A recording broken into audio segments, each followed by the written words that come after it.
Ra-de-dee, ra-de-doo. Hello and welcome to Gradual Report. My name is and today's show has been brought to you by SC Zling SRL, Emily Brucia, Davra Frakak, Amir, I love you, Brad Hamilton, I love you too. and Jessica Kelly. Sorry I haven't gotten to you sooner, Jessica. I always meant to. Now, let's see, where was I? Oh yeah, sharing my life with you on the internet.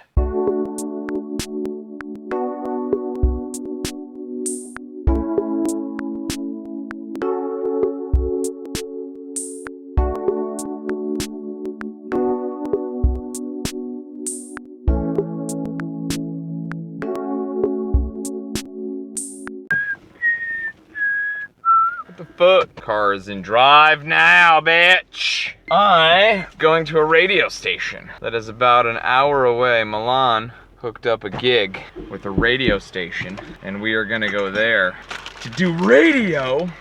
The stand-up comedy tour.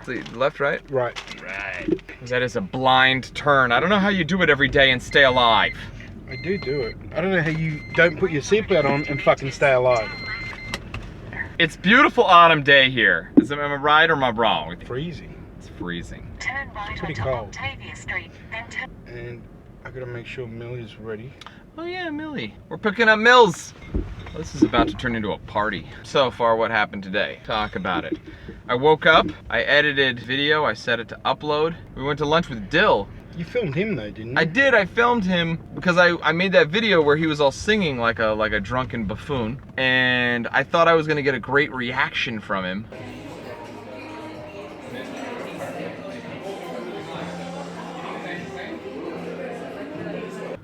But he watched it and he was just so disgusted with himself Left here. that he didn't really...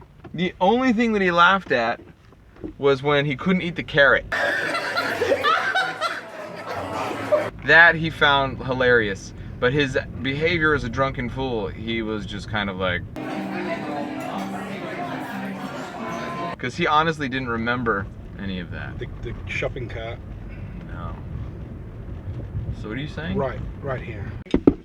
Go for it, Mills.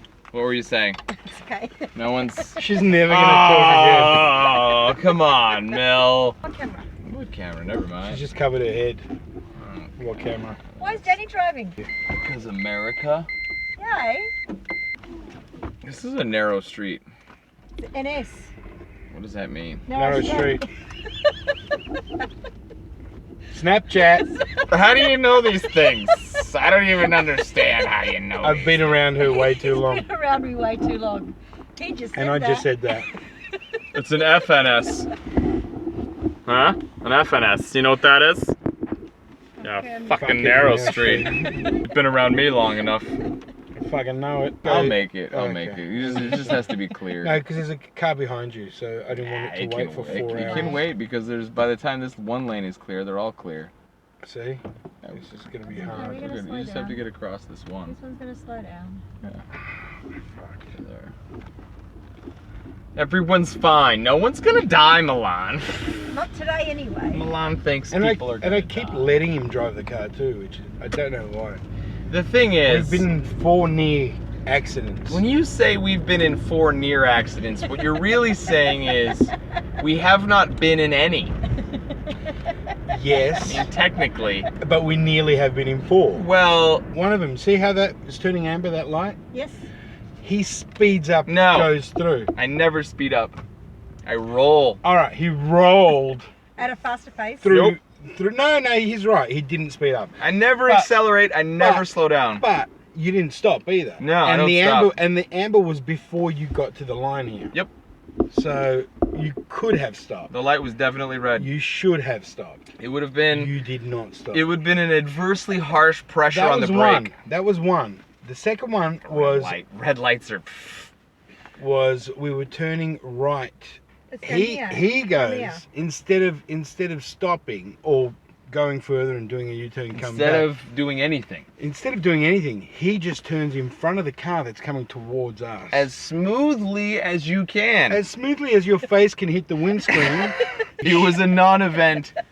If you're blindfolded, You would have just been like, well, this was a perfectly executed turn. Okay, number 3. Number 3, I've still got skid marks. Straight after number 2, he does a turn, gets past it by an inch. We're not slammed into the fucking wall. I know about that. But FW. Yeah, I mean, the fucking wall.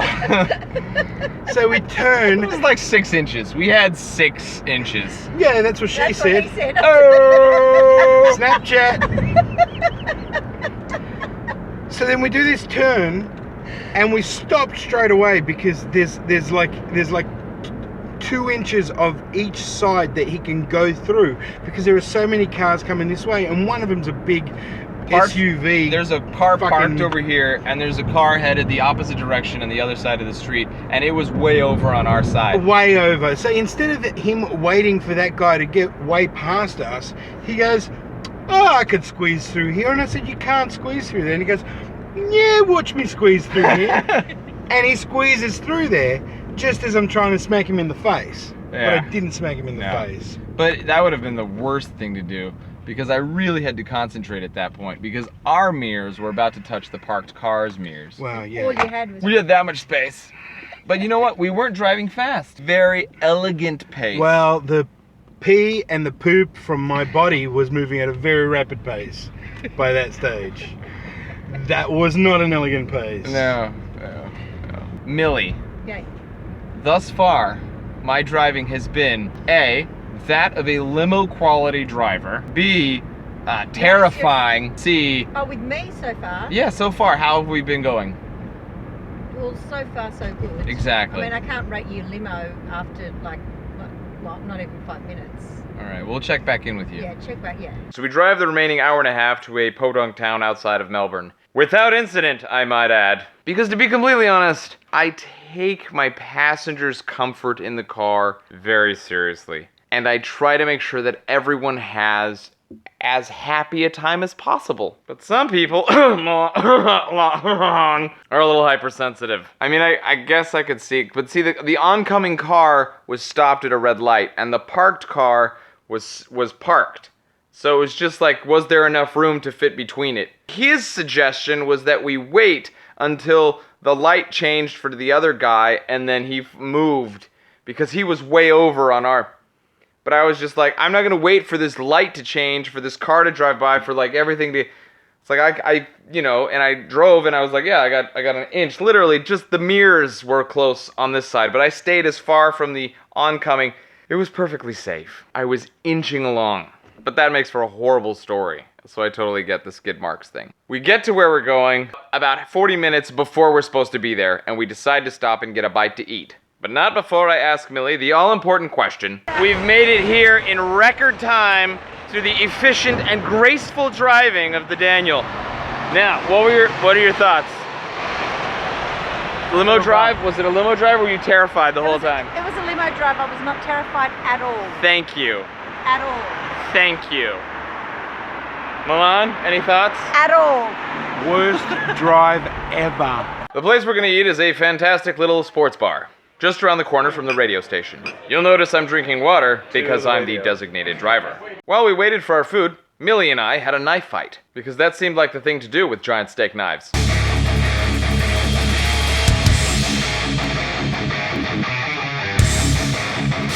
Sometimes, even if you blow on the food to cool off, it doesn't get cold enough. It's sweet.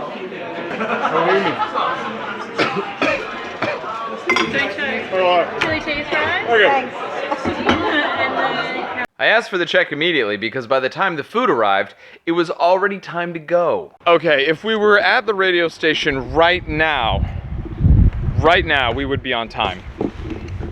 But We're going to be on time. we're in the car. Fortunately, we're only like 30 seconds away from the radio station, so, you know, we were literally 45 seconds late. Oh my gosh. I'm gonna be on the radio. Check my teeth, make sure there's nothing in my teeth. Well, I do have to make a tinkle, but I don't wanna, you know, offend anyone. There we go. The old radio studio. Thank you for having us. Mate, pleasure. Appreciate it.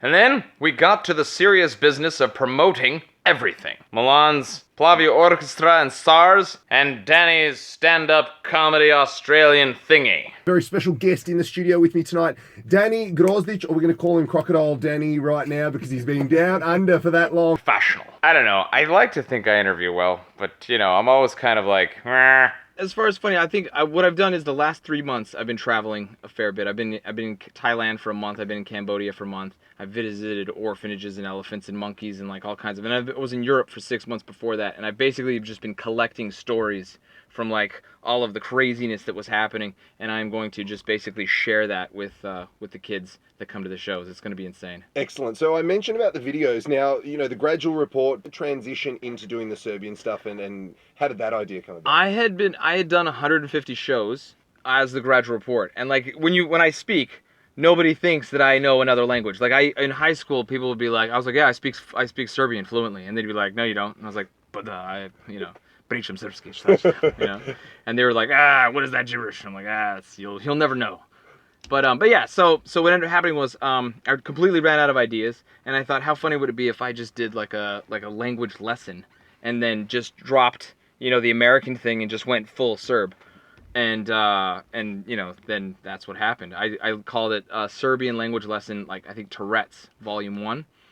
And it had like, you know, 1 million views by the end of the day, because it ended up in the education section of YouTube. Nice. And then just went viral. That'd be an awkward day at primary school. The thing about Serbian that most lemon drops don't realize is that I do speak Serbian, but I speak it like behind the scenes. Right now we can chat. Yep. So seriously though, I speak Serbian like a 10-year-old.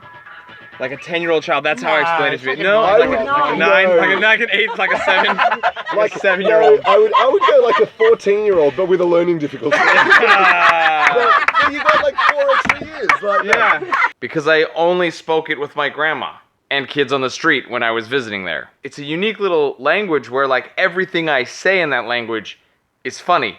Imagine a secret special language that people on the planet knew that you know how to speak, but like every single word that you say in the language is hilarious because you're saying it weirdly. It's not wrong, it's just weird and therefore funny. So I get big hugs from the Serbian, Croatian, Slovenian, Bulgarian community, the Balkans, the entire Balkans. This guy's hilarious. Have you heard the idiot? Have you heard the idiot? And so I'm just hoping that they come out to my stand-up comedy show, because that would be great. And getting on the Serbian youth radio is a big part of getting the word out and that sort of thing. And going on tour with Plavia Orchestra and SARS is another part of that. And our audience is kind of similar, so I might be able to, you know, cry. Hopefully it's successful, because so far it hasn't been so successful. I really did. We did it. See, what they can't appreciate on the video is the smell. It's that you've got the cool breeze of the cold, dark night, but you've also got the smell of like the cinema. We're downwind from the cinema, so it's like popcorn. Here's a little bit of that. But then there's like wood oven pizza somewhere, which even if it's bad, the smell of the smoke is always good. You've got an imaginary sense of smell. I got You should none of see that. what I do with. You see, on the ride home, I had a bit of soul searching to do. Every job I've ever had, everyone has always told me, teachers, professors, other students, employers, customers, everybody has always said, you should be a stand-up comedian. So much so that for some reason, I don't know, I've identified with that. And it's what I want. It brings me so much joy to read the comments, just be like, oh, like that was funny, I laughed, or it fills my heart with gladness. It takes away all my sadness. But doing stand-up comedy has less to do with being hot, kitchen's hot, when I'm cooking in the kitchen. But that love, that life, that energy, that everything hasn't really translated into ticket sales. I don't know. I gotta figure something out. Or this little dream is gonna end faster than it started. So what I've done is I've changed the Melbourne and the Sydney shows, pushed them later into June to give myself more time to sell tickets and to do more promotion online and stuff. So if you're coming to those shows, if you bought tickets to those shows and you can't make the new date, of course I will give you your money. Of course I will give you your money back. 100% refund, no problem. But if you can make it to the new dates, try to get a bunch of people together. Make a huge fucking night of comedy out of it. It's gonna be epic. It's gonna be awesome. It's gonna be awesome. Get all your peeps together and let's make it a big night. I love you, my little lemon drops. Do join us tomorrow when I continue our very important work.